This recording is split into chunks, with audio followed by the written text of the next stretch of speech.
How often, as children, have we cried to go to school? We in the cities have all the best facilities when it comes to schooling, but we take them for granted, like the big buildings, transportation to commute to school, and great roads to travel effortlessly while happily speaking to our friends or reading our books. But for some, going to school is a nightmare that they have to go through every day to achieve their dreams.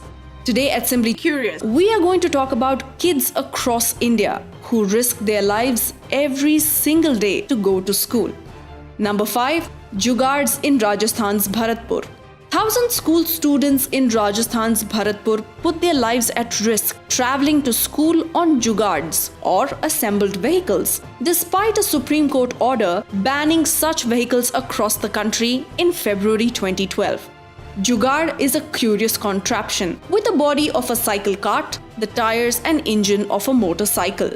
There are more than 1,400 private-run and state government-aided schools in the district that use these vehicles to ferry students from their houses to schools and back. Students travel anywhere between 1 to 15 kilometers on these vehicles to reach their schools due to the lack of proper transportation in the rural area.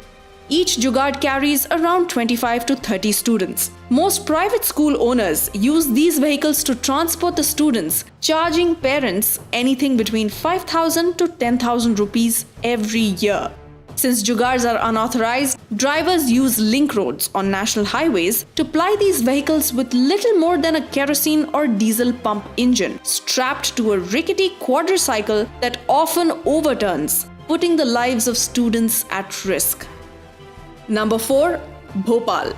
Housed in a dilapidated 19th century building, students and staff of Madarsa Hamidiya Islamia High School, one of the oldest schools in the state capital, risk their lives every day when they attend school.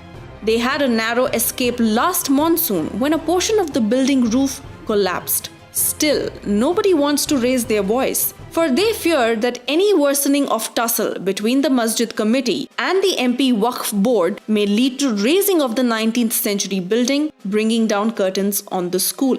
Established in 1952, the school is situated barely 50 meters away from the Bhopal Municipal Corporation headquarters in Sadar Manzil, all of which was once a grand 7-acre palace complex. Since the near-fatal roof collapse last year, the levelling of adjoining Shifa Manzil complex has further weakened the stability of the structure.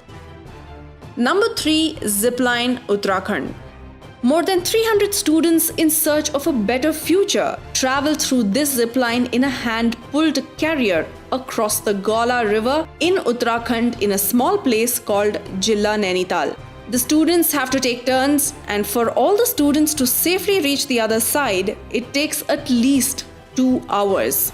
And in addition to that, as it is hand-pulled, in the rainy season, the risks increase manifold. The Indian government could find a solution for this problem soon by constructing a bridge across this river.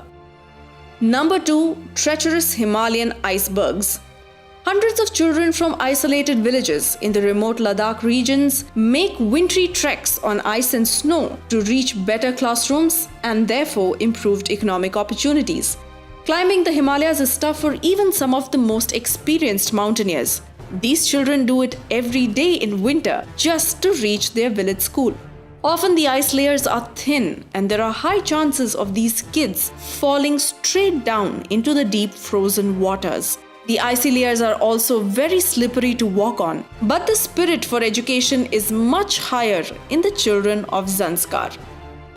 Number 1. Itchapuram.